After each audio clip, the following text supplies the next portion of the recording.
Buenos días, yo soy Santiago González Varas Ibáñez. Voy a hacer una reseña de este libro de Francis Bacon, el Novum Organum, en la editorial Folio, Biblioteca de Filosofía. Nuestro autor de hoy es un autor importante porque básicamente lo que hace es desatascar un poco la filosofía del momento, el pensamiento. Creo que, como ocurre a veces, ¿no?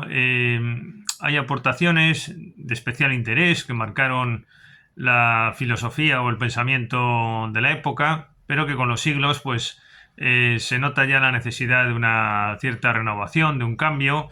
La filosofía estaba un tanto anquilosada en el pensamiento aristotélico en su época. Había un método generalista deductivo de partir de principios, ir deduciendo, que podría no acompasarse con la realidad sin que se apreciara su verificación precisamente. Bueno, pues este método aristotélico pues había ido acumulando pues como las catedrales, ¿no? Que góticas, que al comienzo eran una cosa y después durante el tiempo hasta el siglo XIX pues fueron acumulando ahí elementos de distinto tipo y aquí se hacía necesario pues un nuevo método. Y Bacon, pues el mérito que tiene pues es el abrir la filosofía, el pensamiento, la ciencia, sobre todo, la ciencia, diríamos la ciencia, sobre todo, a un nuevo método, un cambio de actitud, una nueva actitud. Precisamente lo que nos cuenta Bacon es que la filosofía está un tanto contaminada por una serie de ídolos. Esto viene a ser una serie como de prejuicios, de actitudes que se van manifestando en el hacer científico. Todavía esto lo observamos en el presente, ¿no? De vez en cuando. Bueno, pues actitudes un poco sorprendentes de que hay presencia de elementos anómalos a la hora de hacer ciencia. Pues todos hemos tenido experiencias de ese tipo. Yo recuerdo una, por ejemplo, en que un autor, pues por las mismas ideas y contenidos, a un autor, en el mismo libro además, a un autor que defendía esas ideas lo dejaba en muy buen lugar, sin embargo otro autor lo dejaba en muy mal lugar y eso pues me parecen actitudes pues muy poco científicas y que no deberían darse, ¿no?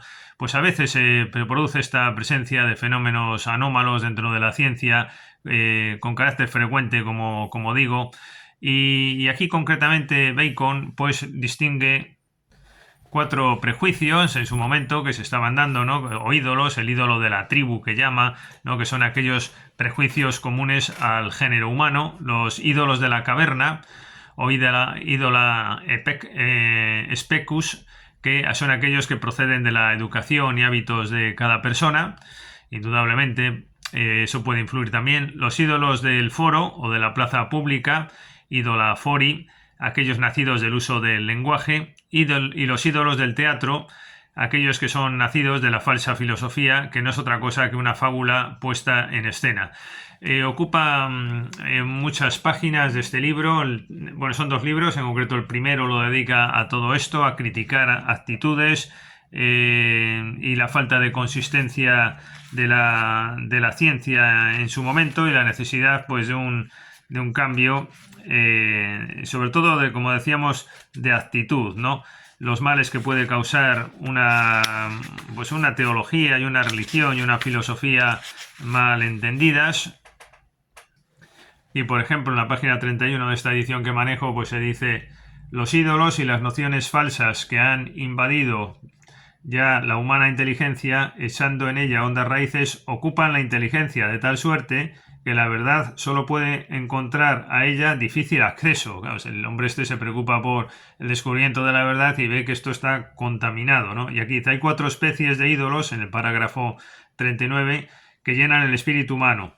Y bueno, las que he nombrado no voy a volver a reproducir, ¿no? Los cuatro ídolos. El ídolo de la tribu se viene aquí comentando, pero con mucho detalle, ¿no? Este tipo de sesgos, de prácticas que invaden la ciencia y que no aportan nada positivo realmente. Bueno, pues esto, como digo, ocupa en especial el libro primero, esta crítica a la actitud científica del momento. El objeto y fin último de las ciencias han sido pues mal establecidos por los hombres, pero aun cuando los hubieran fijado bien, el método era erróneo e impracticable, provocando estupor. Esto lo dice en el parágrafo 82. Bueno, y así... también por la admiración y los hombres por las artes y las doctrinas. Claro, esto causa un cierto embelesamiento y a veces el influjo de la autoridad, etcétera, pues todo esto puede producir este tipo de actitudes. Se centra obviamente mucho en Aristóteles. Es muy famoso, aquí en la página 64, estas metáforas son muy famosas de Bacon, que realiza, dice, los puros empiristas como que recoleccionan datos son las hormigas, ¿no? Y eso pues tampoco es. Después están las arañas, que vienen a ser los racionalistas, precisamente a los que más se enfrenta Bacon, que son esos que construyen una red maravillosa de tela de araña y que al final es deslumbrante, pero que no se corresponde con nada en la realidad. Y el método que propone Bacon en estos símiles que realiza es el de la abeja, ¿no? Que es el de una especie de hormiga que saca aprovechamiento de los datos empíricos que utiliza. Es decir, esto sería la base de lo que ha venido después, un método empirista, un método inductivo, y se va apreciando pues un poco el traslado del foco de interés, ¿no? del Mediterráneo a Inglaterra, ¿no? Quizás esta vía pues abriría esa consideración, esa apertura hacia el pensamiento que se va introduciendo en Inglaterra, ¿no? Porque hasta entonces este país había estado dormido, no había aportado nada al mundo. Él mismo lo dice, que la cultura ha estado en manos de griegos, de romanos, de árabes, de españoles. Y bueno, llegaba el momento de este posible traslado, como digo, ¿no? Hay que tener en cuenta que Francis Bacon, pues nació en 1561 y murió en 1626. Fue un hombre educado, por cierto, en la cultura calvinista, puritana, en una familia muy distinguida. Su padre era un alto funcionario, su madre hablaba 4 lenguas, por supuesto griego, etcétera. Y es decir, una familia realmente, como decía, muy distinguida. Y Bacon, desde luego, pues desarrolló su labor no solo como científico, también era abogado, teólogo, una de esas personas enciclopédicas. Bueno, el libro segundo es donde se nos aporta el nuevo método, y es un libro muy extenso, son 2 libros concretamente, a partir de la página 83 en esta edición que manejo, y dice aquí: hacer nacer en un cuerpo dado una o varias propiedades nuevas y revestirle de ellas es el oficio y el objeto de la industria humana. Esa es la clave del asunto.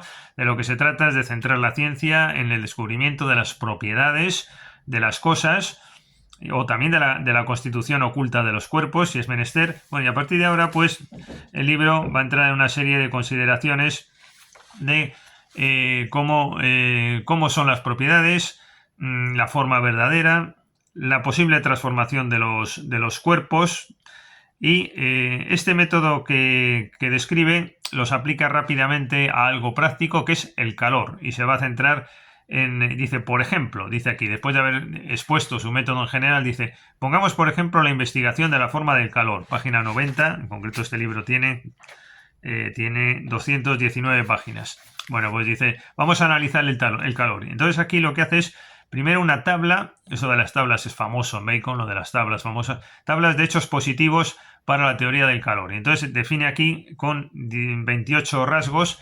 los hechos positivos de la teoría del calor, que es el calor, ¿no? El último de ellos, por ejemplo, es el frío mismo, cuando es muy intenso, produce una sensación como de quemadura. Bueno, en realidad lo que se está haciendo aquí es describir empíricamente las cualidades del calor. Después vienen los hechos negativos, ¿no? ¿Cómo es la forma de describir el calor de manera negativa? Y aquí se va centrando con gran extensión en esos elementos, ¿no? Después viene la tabla de grados o de comparación para el estudio del calor. Ya primero los elementos positivos, después los negativos y después estos últimos. Y después la tabla de exclusiones y de separación formal para un estudio del calor y de su forma esencial. Bueno, entonces en realidad de lo que se trata es, como decimos, de aplicar los hechos analógicos, lo que llama aquí los hechos de migración, ya concretando esta última tabla, ¿no? Y bueno, y de aquí pues hasta el final ya, aplicando este método concreto y esas tablas, sobre todo al calor y a otros fenómenos. Bueno, pues de esta manera aportamos una breve descripción del pensamiento de Bacon, de su Novum Organum, escrito en 1620, donde precisó, decíamos, las reglas del método científico experimental. Bueno, pues nada más, hasta la próxima ocasión, muchas gracias.